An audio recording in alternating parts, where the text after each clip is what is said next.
Kayla Shirley. Sejak kecil hidupnya tidaklah mudah. Kayla dibesarkan oleh ibunya seorang diri. Sang ibu pun hanya bekerja sebagai karyawan biasa di sebuah pabrik minuman. Karena itu pula, kehidupan ekonomi mereka pun pas-pasan. Saat masih duduk di bangku sekolah, Kayla sudah sering menerima ejekan dari teman-temannya. Banyak temannya yang sering mengolok-olok Kayla karena ia miskin dan tak memiliki seorang ayah. Pernah suatu kali, Kayla mengadu pada ibunya tentang ejekan yang kerap ia terima. Tapi sang ibu hanya mengatakan bahwa ia tidak usah terlalu menghiraukan semua itu. Bahkan, saat Kayla bertanya mengenai keberadaan ayahnya, ibunya hanya berkata, jika ayah Kayla sudah lama meninggal dunia. Ketika Kayla meminta ditunjukkan foto ayahnya, ibunya pun menggeleng dan menjawab, jika fotonya sudah hilang semua. Semenjak saat itu, Kayla tidak pernah lagi bertanya. Ia lebih memilih untuk mengikuti kata-kata ibunya. Ia tidak pernah lagi peduli dengan omongan semua orang. Yang ia pedulikan hanya mewujudkan semua mimpi-mimpinya. Mimpi untuk sukses dan banyak uang, agar orang-orang tak lagi menyepelekannya. Untuk mewujudkan semua mimpinya itu, Kayla mati-matian belajar hingga berhasil masuk ke universitas bergengsi dengan beasiswa. Saat kuliah pun, Kayla tidak kalah giatnya. Tidak seperti kebanyakan teman seusianya kala itu yang biasa bermain, bahkan berpacaran. Kayla justru tidak tertarik sama sekali akan dua hal itu. Bahkan, ia justru menyisakan waktu untuk bekerja part-time di sebuah restoran cepat saji selepas pulang kuliah.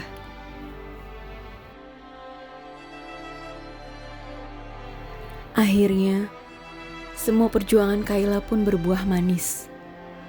Selepas kuliah, ia langsung diterima di sebuah perusahaan farmasi bergengsi. Perjalanan karir Kayla sangatlah cemerlang. Dengan kecerdasan yang dimilikinya, serta kerja keras tanpa henti, ia sudah berhasil menduduki posisi manajer di perusahaan tersebut pada usia 29 tahun. Mimpi Kayla perlahan-lahan pun terwujud. Tidak hanya sukses dalam karir, dari segi materi pun, kini Kayla sudah sangat berkecukupan. Kayla bahkan sudah bisa membelikan rumah sederhana bagi sang ibu. Namun ternyata kehidupan pribadinya tidak sebaik karir yang ia punya. Bagaimana tidak? Di umur yang sudah menginjak kepala 3, ia bahkan belum pernah berpacaran. Terkadang, ia merasa iri dengan rekan-rekan kerjanya yang telah memiliki pasangan. Tapi mau bagaimana lagi? Belum pernah ada laki-laki yang mampu membuatnya merasa tertarik untuk menjalani sebuah hubungan. Lagi pula, dalam kamus Kayla hanya ada kerja dan kerja. Sampai ia pun jarang pulang ke rumah ibunya. Kayla lebih betah tinggal di apartemen yang jaraknya tak jauh dari gedung kantornya.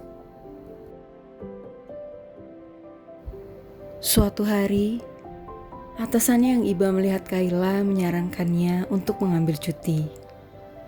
Meski sempat ragu, tapi ia akhirnya menyetujui saran itu.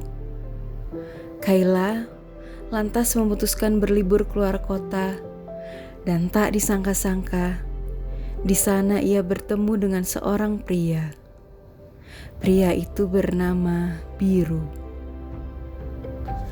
Biru adalah seorang pemuda baik dan humoris. Saat itu Biru dan Kayla menginap di hotel yang sama. Mereka tak sengaja bersenggolan saat tengah sarapan di restoran. Detik itu juga Biru langsung tertarik pada Kayla. Awalnya, Kayla bersikap dingin pada Biru. Tapi Biru tak pernah menyerah. Biru terus mendekati Kayla dengan berbagai sikap dan tingkah lakunya yang humoris dan menyenangkan. Ajaibnya, semua itu cukup berhasil meluluhkan hati Kayla.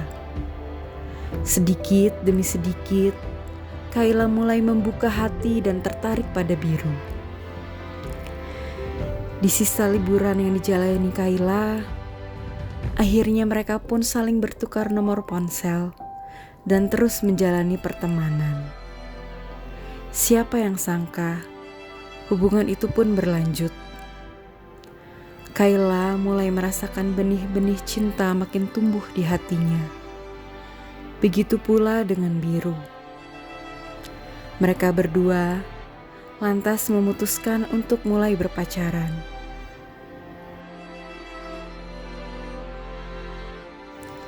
Biru telah memberikan warna dalam hidup Kayla.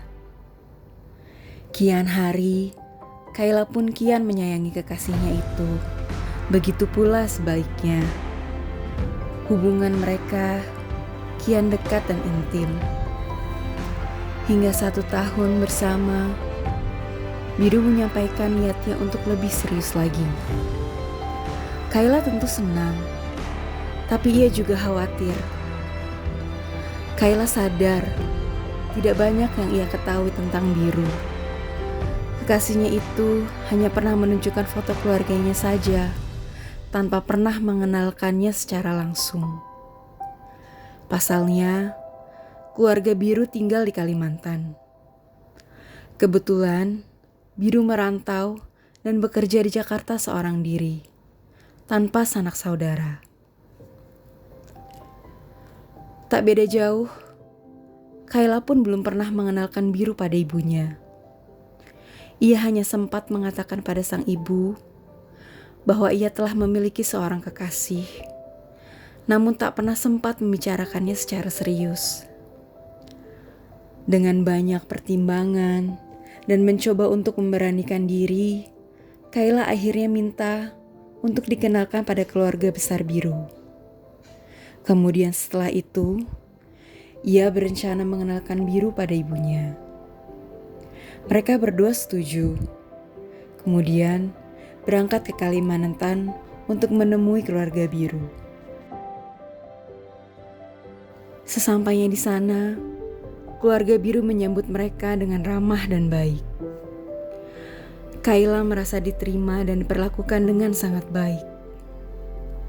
Kayla juga memberanikan diri untuk menceritakan semua latar belakangnya, tentang bagaimana ia dibesarkan tanpa seorang sosok ayah dan hanya ibunya lah yang ia miliki, serta bagaimana status ekonomi keluarganya yang jelas-jelas berbeda dengan Biru.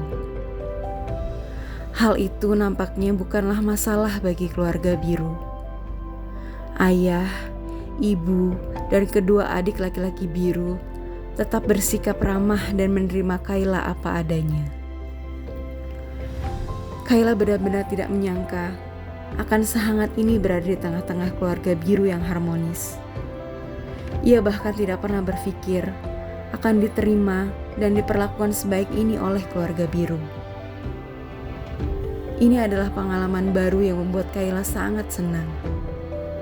Terlebih, ia melihat Biru, laki-laki yang dicintainya ada di dekatnya, dan juga tertawa bahagia bersama. Setelah 3 hari menginap di rumah Biru, Kayla pun harus pulang lebih awal karena masalah pekerjaan. Sedangkan Biru memutuskan untuk menyusul.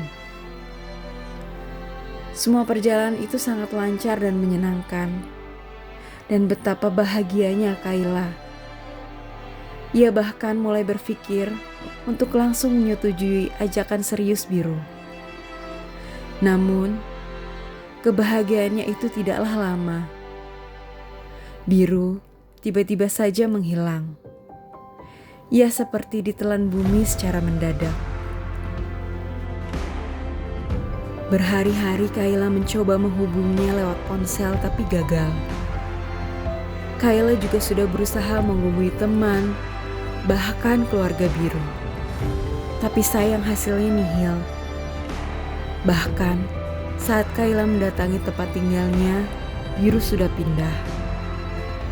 Lebih mengejutkannya lagi, biru juga sudah mengundurkan diri dari kantor. Tidak hanya terkejut, tapi Kayla juga penasaran setengah mati. Mengapa biru tak mengabari Kayla? Apa yang salah dengan Kayla?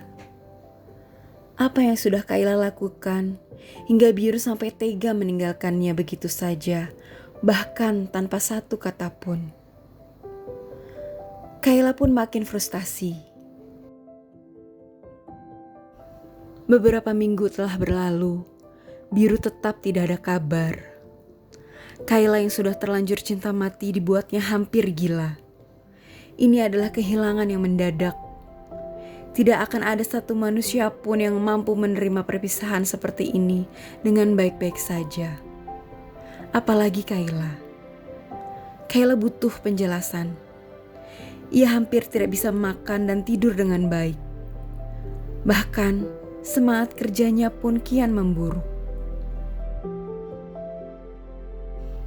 Akhirnya, Kayla pun memutuskan untuk mendatangi rumah keluarga biru di Kalimantan.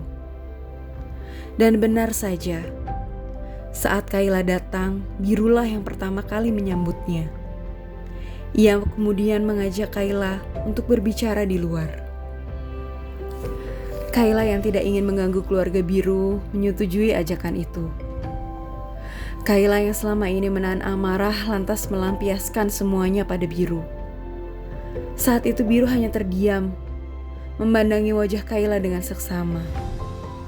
Semua emosi serta tangis Kayla pun tumpah ruah. Melihat Kayla dengan keadaan menyedihkan seperti itu, biru tidak bergeming. Ia hanya memandangi Kayla dengan wajah yang datar. Kayla sempat menyadarinya. Ada apa ini? Kenapa dengan tatapan itu? Seakan-akan Kayla telah melakukan dosa besar pada biru. Kemana tatapan penuh cinta yang selama ini selalu dilakukan biru padanya?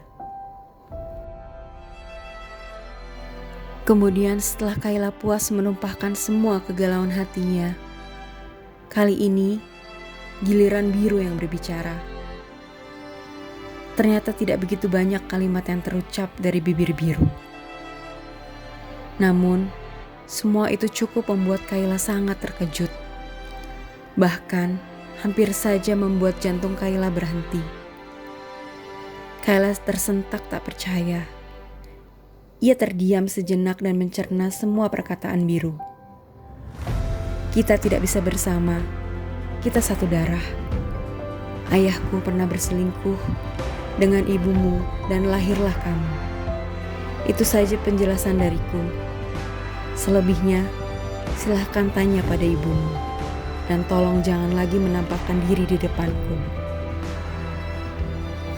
Selesai.